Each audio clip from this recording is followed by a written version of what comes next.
오늘도 말씀 앞에 서신 한 분 한 분을 축복합니다. 오늘은 이사야서 38장입니다.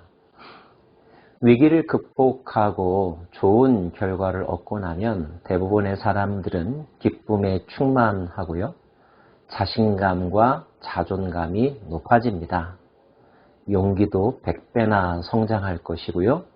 새로운 의욕으로 불타 있겠죠.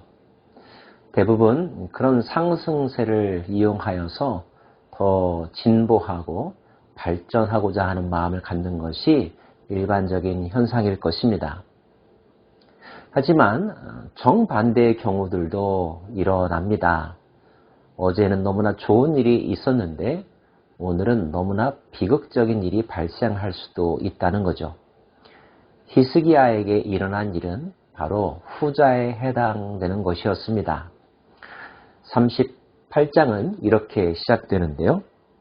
그때 히스기야가 병들어 죽게 되니, 죽게 되었다는 말까지 하는 것으로 봐서 그의 증상이 매우 심각했고 많은 수단과 방법을 사용했지만 치료가 불가능한 상황에 이르렀다는 것을 짐작할 수 있습니다. 게다가 그 병과 히스기야의 미래에 대한 선지자의 이야기는 이랬습니다. 아모스의 아들 선지자 이사야가 나아가 그에게 이르되 여호와께서 이같이 말씀하시기를 너는 내 집에 유언하라.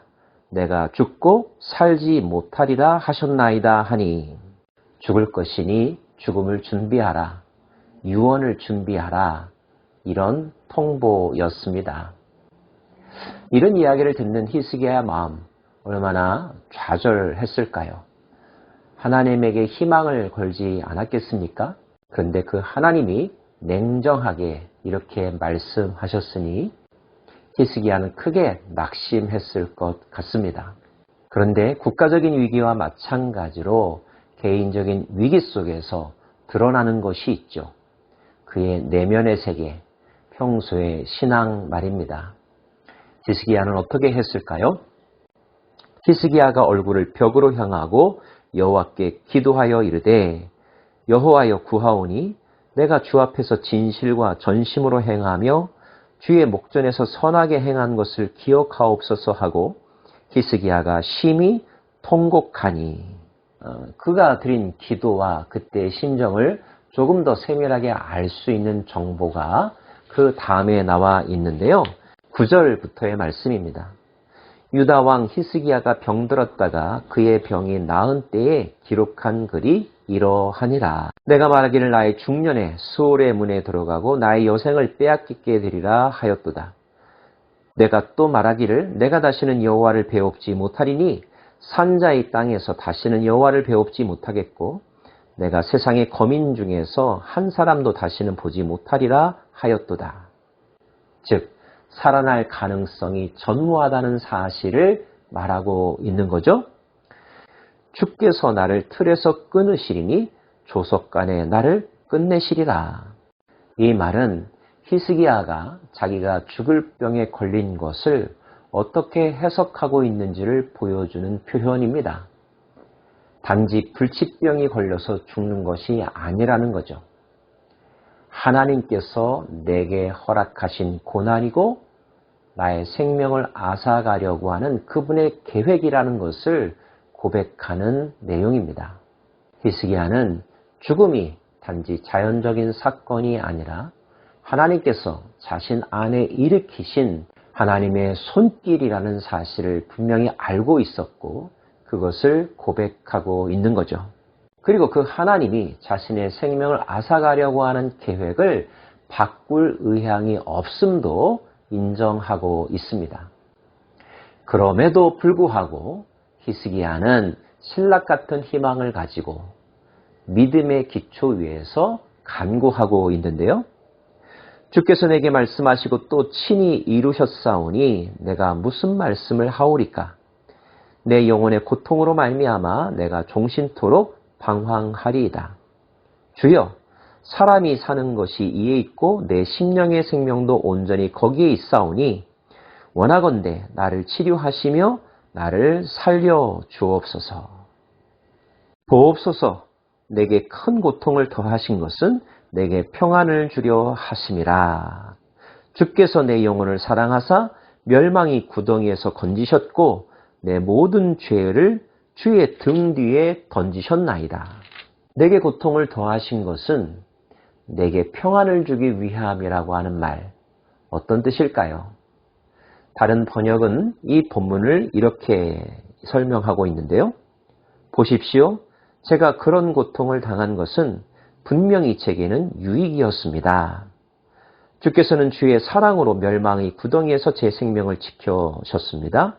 주께서 제 모든 죄를 주의 등 뒤로 던지셨습니다. 죽을 위기에 처했던 것이 그에게는 큰 유익이었다고, 평안이었다고 고백하고 있는 거죠. 대체 히스기야는 어떤 점을 생각하면서 이렇게 간증하고 있는 것일까요? 그의 고백이 사실이었다면, 맞는 것이었다면 거꾸로 해석할 때 그것은 하나님께서 그에게 죽을 병을 허락하신 이유이기도 합니다. 두 가지를 묵상하고 싶습니다.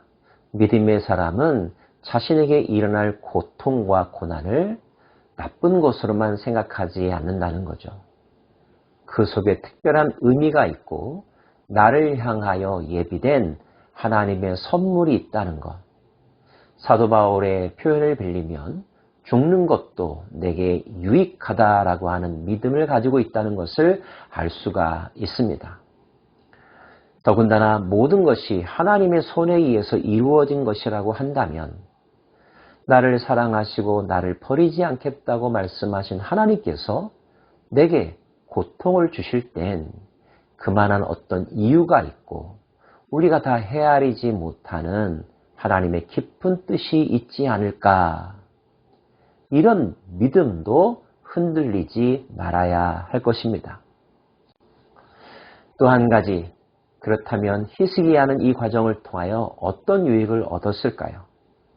명시적으로 말씀에 기록되어 있지는 않습니다. 저도 묵상할 뿐인데요. 저는 하나님께서 히스기야로 하여금 자고하지 않게 하기 위하여 이런 일을 겪게 하신 것이라고 묵상합니다. 성경 전체에 걸쳐서 하나님께서 늘 강조하셨던 것은 겸손이었고 교만의 늪에 빠지지 않는 것이었죠.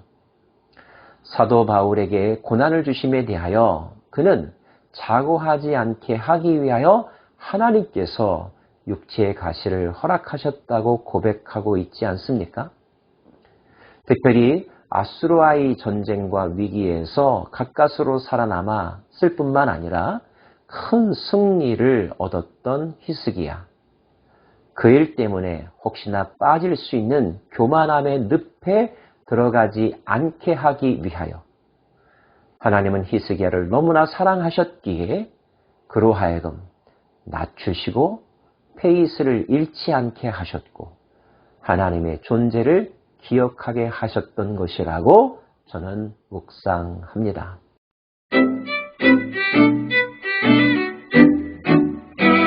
히스기야가 기도하자 여호와의 말씀이 이사야에게 임하여 이르시되 너는 가서 히스기야에게 이르기를 내 조상 다윗의 하나님 여호와께서 이같이 말씀하시기를 내가 내 기도를 들었고 내 눈물을 보았노라. 내가 내 수한에 15년을 더하고 너와 이 성을 아수르 왕의 손에서 건져내겠고 내가 또 이 성을 보호하리라.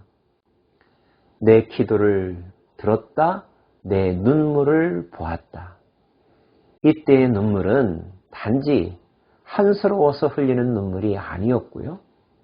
하나님의 절대 주권을 인정하고 하나님 없이는 살아갈 수 없는 피조물의 연약함이 드러난 눈물이었을 것입니다. 그리고 혹여나 품으려고 했던 교만한 마음이 죄라는 사실을 깨닫고 교만하지 않겠다고 고백하는 회개의 눈물이 아니었을까요? 하나님은 히스기야에게 병으로부터 벗어날 수 있게 해주셨고 그의 생명을 15년 더 연장시켜 주시겠다고 통 큰 은혜를 베풀어 주신 것입니다. 그 약속이 반드시 이루어질 거라고 하는 징조도 나타내셨는데요. 너를 위한 징조이니 곧 여호와께서 하신 말씀을 그가 이루신다는 증거이니라. 보라, 아하스의 해시계에 나아갔던 해 그림자를 뒤로 10도 물러나게 하리라 하셨다 하라 하시더니 이에 해시계에 나아갔던 해의 그림자가 10도를 물러가니라. 믿음이 흔들리지 말 것을 하나님께서 강조하신 것이고요. 히스기야 본인뿐만 아니라 모든 사람들이 그 사실을 알고 하나님을 더욱더 신뢰하라고 하는 초청이기도 할 것입니다. 우리는 히스기야가 병들었을 때 하나님 앞에 기도하여 15년 생명을 연장받았다는 사실을 알고 있고 그래서 기도의 중요성을 생각하게 됩니다. 기도한다는 것도 중요하지만 기도의 내용도 중요하다는 것을 강조하고 싶고요. 그 기도의 내용은 다름 아닌 하나님의 절대 주권을 인정하는 것, 하나님이 주신 고난을 받아들이겠다고 고백하는 것, 그리고 그 고난 속에서 배워야 할 것들을 놓치지 않는 것이어야 한다는 것을 우리의 마음속에 새길 수 있기를 원합니다. 기도하겠습니다.